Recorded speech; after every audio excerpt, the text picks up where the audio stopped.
Hello, I'm Jason. This is my take on learning activity 3.1, needs versus risks. We're doing a hypothetical. Hypothetically, I'm working for an aid organization that's considering providing aid to only one of two groups, groups of people that have been affected by the same disaster. So this is a real world scenario on a couple of levels. We're operating with limited resources, so we have to choose how to allocate those. And we're also decision making with limited information with the stuff. We don't know what kind of disaster we're dealing with. Prompt doesn't specify. It suggests it's a natural disaster. We do know it's ongoing. We do have a little bit of information about the two groups. The first group of people have been directly impacted by the event.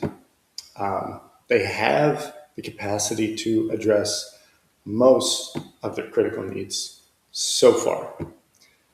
They're working cooperatively. Some individuals are being housed in shelters, and provisions are running low.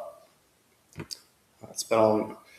Second group is a group of marginalized people from a lower socioeconomic background. Most are below the poverty line and lack basic health care. Many are food insecure. They haven't been directly affected by the disaster yet. So for me, the whole scenario really turns on the word yet. The first group has a real need, but it isn't particularly acute.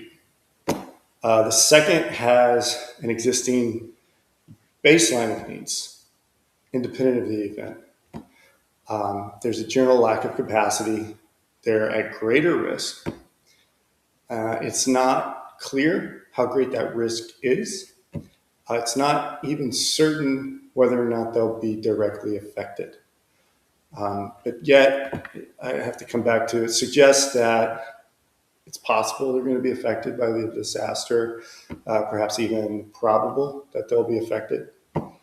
So the second group is more exposed to whatever consequences follow the disaster. I would choose to help the second group because I think they're at greater risk. Some of the first group have it bad, but seemingly like everybody in the second group might have it really bad, maybe really, really bad. I have to choose, and I think, this field's about choosing to come alongside those who have the most dire needs, who need the help most. So the second group kind of fits that for me. So we have a second scenario. It's the same groups, same disaster, sort of, the same disaster. We're going to fast forward a bit in time. The disaster has grown. The crisis has grown. The first group, their circumstances has changed a little bit. They're more affected. The gaps in provisions are becoming increasingly apparent. So the first group is trending toward greater suffering to kind of project into an uncertain future. Basic needs aren't being met. So it's a legit crisis situation. More and more people need the kind of help that humanitarian agencies tend to provide. Okay, so simultaneously, the disaster is also affecting the second group. How is the disaster affecting the second group? We don't really know. We know the second group is vulnerable, and we know that the disaster is exacerbating their vulnerabilities.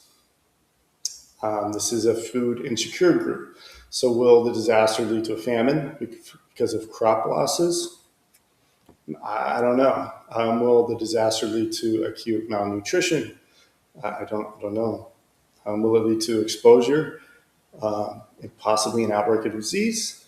Will it lead to deaths? So this hypothetical started to feel really real to me.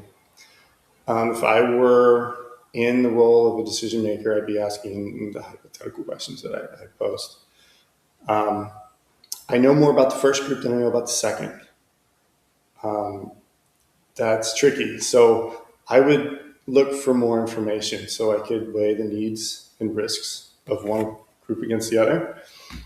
I'm certain that I would use every little bit of secondary data that I had already internalized from personal experiences or what have you. And I would seek out every bit of news or information about the disaster that I could, potentially from colleagues, friends, to help fill in the gaps. And I've noticed that since I wrote this and I'm doing this, my perception has changed a little bit in that I realize I'm projecting on this certain things. It reads disaster. I'm projecting hurricane. The first group, I'm projecting developed country or community in developed country. The second, developing country. So I need to be conscious of my biases going in. And I think maybe verbalizing those, and that's where consulting with people can really help.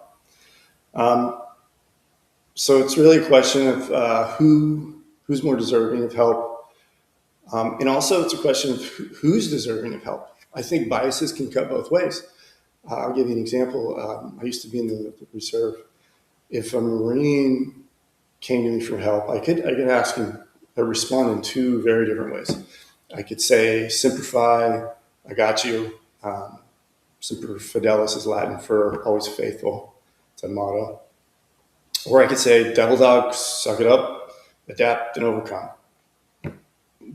That's the kind of language you'd hear in the Marine Corps. So biases toward helping, biases against helping. In this case, this very same group.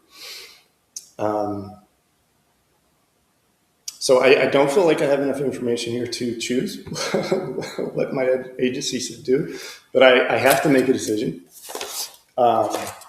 Group one has a known need, and it's a very present need, but I'm not certain that the situation is alarming in comparison to the second group. That might be my projections and the biases that go with that. The second group has an unknown risk. I do know that the second group does not have adequate access to clean water and sanitation.